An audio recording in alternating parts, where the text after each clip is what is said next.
Now, what about transpiration? Yeah, it's a little different. Yeah, That's a little different.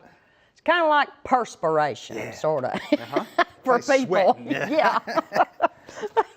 But let's see, transpiration is the movement of moisture through a plant, originating probably from the roots, and then the moisture comes out all the way up through some cells in the leaves that are called stomata, and that at that time it's water vapor.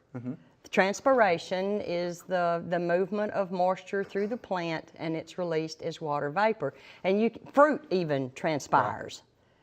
And it's you can put, for example, if you know how if you put some plant material or some cuttings in a plastic bag, and then if you've got them out where the sun hits them, which makes transpiration work faster because that triggers those cells to open, you know, and so the vapor comes out, and you'll get all that condensate, you know, in the bag. That's the result of transpiration. Right. And that's a good way to illustrate it to kids. You know, this is how water moves through the plant and water vapor comes out.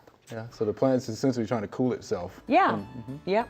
It's kind of like we kind of perspire, I guess, same thing. Sort of. Yeah, sort of. Thanks for watching the video. We hope you enjoyed. To subscribe, click below.